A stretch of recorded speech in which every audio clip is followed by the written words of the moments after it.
बोलिए इंसाफ जिंदाबाद, बोलिए योगीराज जिंदाबाद, बोलिए ब्राह्मणवाद जिंदाबाद, बोलिए अमर मणि त्रिपाठी का आचरण जिंदाबाद, बोलिए 24 साल की मधुमिता शुक्ला की हत्या मुर्दाबाद। हाय रे इंसाफ, हाय रे इंसाफ, हाय रे इंसाफ। अब एक 7 महीने की गर्भवती जिसे अमर मणि त्रिपाठी तथाकथित प्रेम करता था, उसकी हत्या करवाता है। उसकी जेल से रिहाई पर आज जो लोग खुश हैं, उन लोगों से सिर्फ इतना कहना है, एक बार अपनी माँ की आंखों में देखना और सोचना, जब आप उनके गर्भ में थे उस वक्त आपकी माँ के साथ किसी ने ऐसा किया होता तो आप क्या करते? क्या आप उसे कभी माफ कर पाते? यह सवाल उत्तर प्रदेश की राज्यपाल महोदया से भी रहेगा। बाकी इस देश में राजनीतिक रसूखदारों और आम जनता दोनों के न्याय प्रक्रिया में बहुत अंतर रहा है। सवाल यह भी रहेगा कि एक गर्भवती महिला की हत्या करवाने वाला, जिस पे आरोप सिद्ध भी हो गया था, वो ब्राह्मण शिरोमणि कैसे हो सकता है? और एक सवाल यह भी कि क्या मधुमिता शुक्ला ब्राह्मण नहीं थी? सवाल यह भी कि 20 साल से अपनी बहन को इंसाफ दिलाने के लिए लड़ाई लड़ने वाली एक बहन का हौसला नहीं टूटेगा? और यदि ऐसा ही रहा तो क्या इस तरह की घटना के बाद कोई इंसाफ का दरवाजा खटखटाना चाहेगा? क्या उसे लगेगा कि मैं इंसाफ का दरवाजा खटखटाऊं तो मुझे इंसाफ मिल जाएगा? उत्तर प्रदेश में बाबा का राज है और उत्तर प्रदेश में जब से बाबा का राज है तब से अपराधी या तो जेल में हैं या तो उत्तर प्रदेश से बाहर हैं। यह बात बुलडोजर वाले बाबा खुद कहते भी हैं। तंज और बुझौनी बहुत हो गई। अब पूरी कहानी सुनिए। एक 16 से 17 साल की लड़की जिसका नाम था मधुमिता शुक्ला, काफ़ी कम उम्र में ही अपने वीर रस की कविता और तेज तर्रार तेवर के लिए जाने लगी। लखीमपुर खीरी की रहने वाली ये लड़की अपनी साहित्य के दम पर देखते ही देखते पूरे उत्तर प्रदेश सहित देश के कई हिस्सों में अपना नाम कमा ली। अपने नाम और आवाज़ की गूंज पूरे उत्तर प्रदेश में ठनका रही थी। उत्तर प्रदेश के गोरखपुर में छात्र राजनीति के वर्चस्व की जंग से उपजे अमर मणि त्रिपाठी की राजनीति का अस्त एक महिला की हत्याकांड में संलिप्तता के कारण हुआ। 9 मई 2003 को लखीमपुर खीरी की 24 वर्षीय कवियत्री मधुमिता शुक्ला की हत्या कर दी गई।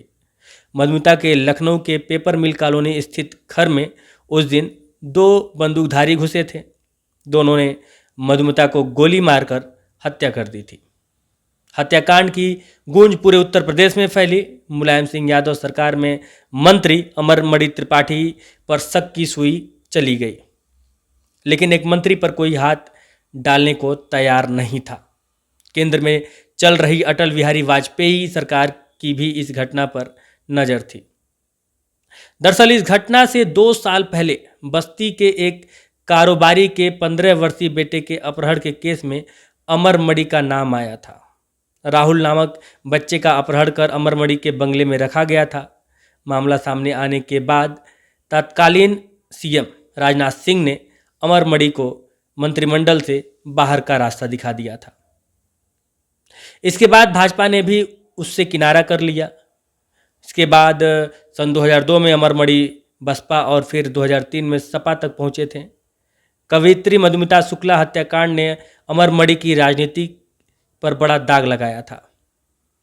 20 सालों तक जेल में रहना पड़ा।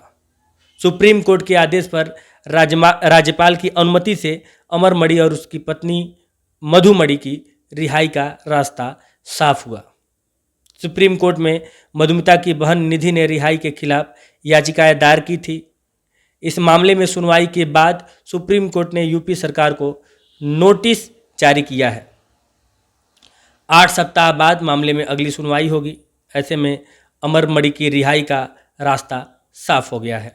आपको बता दें, मधुमिता शुक्ला लखीमपुर खीरी जिले की रहने वाली थी। वह कवि सम्मेलनों में जाती थी, वीर रस की कविताएं पढ़ती थी। कवि के तौर पर मधुमिता शुरुआत में कोई बड़ा नाम नहीं थी। जब मधुमिता का संपर्क अमर मणि से हुआ, वह अमर मणि के संपर्क में जैसे ही आई, उसकी पहचान बढ़ने लगी। मंच पर भी मधुमिता को तवज्जो मिलने लगी। सत्ता और पावर की नज़दीकी ने उसे ताकतवर बना दिया था। अमर मणि की नज़दीकी मधुमिता को रास आने लगी। दोनों का यह रिश्ता प्रेम में बदल गया। दोनों के बीच शारीरिक संबंध बप गए। इसी दौरान मधुमिता गर्भवती हो गई। उस पर अबॉर्शन का दबाव बनाया जाने लगा। अमरमणि इस रिश्ते को स्वीकार करने के मूड में नहीं थे।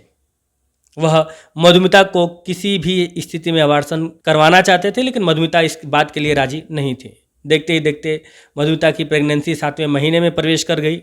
इसी दौरान 9 मई 2003 को गर्भवती मधुमिता शुक्ला की गोली मारकर हत्या कर दी गई। हत्याकांड में शूटर्स के रूप में संतोष राय, भतीजे रोहित मणि त्रिपाठी और पवन पांडे का नाम सामने आया।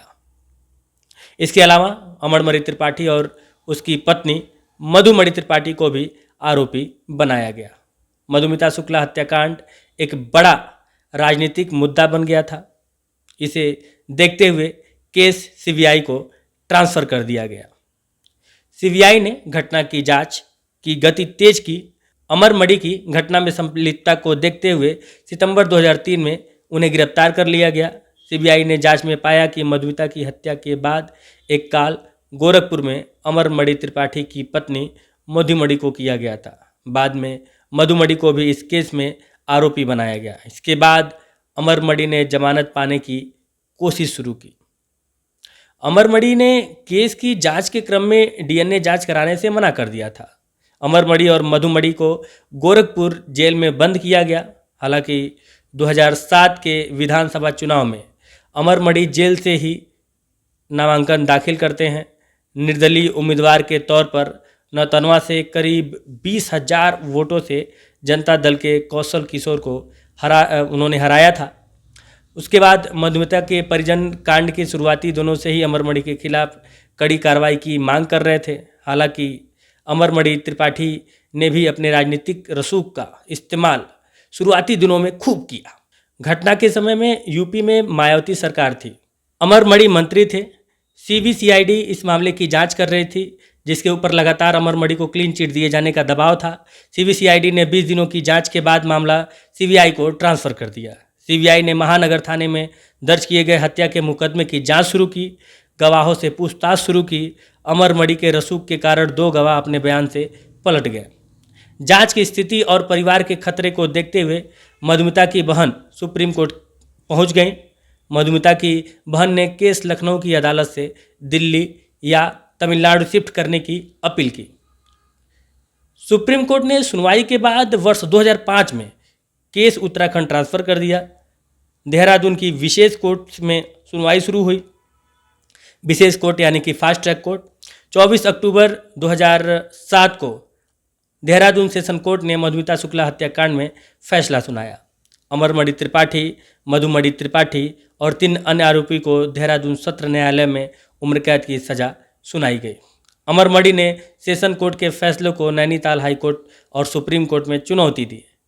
उसकी सजा को बरकरार रखा गया। मधुमिता की बहन निधि ने उसे इंसाफ दिलाने की लंबी लड़ाई लड़ी थी। मधुमिता शुक्ला का एक पत्र इस पूरे केस में बड़ी भूमिका में रहा। दरअसल प्रेग्नेंट होने के बाद मधुमिता ने अमरमणि को एक बहुत ही भावुक कर देने वाला पत्र लिखा था। उसकी मौत के बाद जांच एजेंसियों ने इस पत्र को बरामद किया। इस पत्र में लिखा था कि 4 माह से मैं मां बनने का सपना देख रही हूं। तुम इस बच्चे को स्वीकार करने से मना कर सकते हो, पर मैं नहीं। क्या मैं महीनों इसे अपनी कोख में रखकर इसकी हत्या कर दूं? क्या तुम्हें मेरे दर्द का अंदाज़ा नहीं है? तुमने मुझे सिर्फ एक उपभोग की वस्तु समझा है। मधुमिता का यह पत्र जांच टीम को हत्याकांड की गुत्थी सुलझाने में अहम साबित हुआ। हत्याकांड के बाद मधुमिता के गर्भ में पल रहे बच्चे का डीएनए टेस्ट किया गया। अमरमणि को डीएनए टेस्ट करवाने को कहा गया। पहले तो वह नहीं माना। बाद में जब डीएनए टेस्ट हुआ तो बच्चे का डीएनए अमरमणि से मिल गया। इसके बाद उसे सजा मिली और अब एक 7 महीने की गर्भवती जिसे अमरमणि त्रिपाठी तथाकथित प्रेम करता था, उसकी हत्या करवाता है। उसकी जेल से रिहाई पर आज जो लोग खुश हैं, मैंने शुरुआत में ही कहा, जो लोग खुश हैं उन लोगों से सिर्फ इतना कहना है कि एक बार, सिर्फ एक बार अपनी माँ की आंखों में देखना और सोचना कि जब आप उनके गर्भ में थे उस वक्त आपकी माँ के साथ किसी ने ऐसा किया होता तो आप क्या उसे कभी माफ़ कर पाते? क्या उसे आप ब्राह्मण शिरोमणि का ताज पहना पाते? और फिर से मैं वही रिपीट करूंगा यह सवाल उत्तर प्रदेश की राज्यपाल महोदया से भी ये क्या वाकई में अगर ऐसी कोई घटना उनके साथ होती तो आप इसी तरह का न्याय कर पाती? सवाल यह भी है कि एक गर्भवती महिला की हत्या करने वाला, जिस पे आरोप सिद्ध हो गया है, उसे बार बार सोशल मीडिया पर ब्राह्मण शिरोमणि होने का ताज कौन पहना रहा है? ये कौन लोग हैं? सवाल यह भी कि क्या मधुमिता शुक्ला ब्राह्मण नहीं थी? ये तमाम सवाल और सवालों के साथ साथ सबसे बड़ा सवाल यह कि 20 साल से अपनी बहन को इंसाफ दिलाने की लड़ाई लड़ने वाली वो बहन क्या इस फैसले से टूट नहीं जाएगी? और उस बहन के टूटने के बाद क्या वो तमाम लोग नहीं टूट जाएंगे जो लोग अपने किसी पीड़ित को इंसाफ दिलाने के लिए लड़ाई लड़ रहे हैं? यह सवाल आपके लिए छोड़ जाता हूँ। बाकी मुझे अच्छी तरह से पता है कि आज कमेंट बॉक्स में कई सारे लोग मेरे इस बात का विरोध करेंगे। वो विरोध करेंगे कि एक ब्राह्मण हो के एक ब्राह्मण की खिंचाई क्यों कर रहे हो, एक ब्राह्मण के खिलाफ क्यों बोल रहे हो, तमाम बातें होंगी। लेकिन उन तमाम बातों के साथ साथ सिर्फ इतना सा सवाल, मधुमिता शुक्ला कौन थी? क्या वो ब्राह्मण नहीं थी और वो माँ बनने वाली थी? ये सबसे बड़ी बात है, इसे याद रखिएगा। जय हिंद।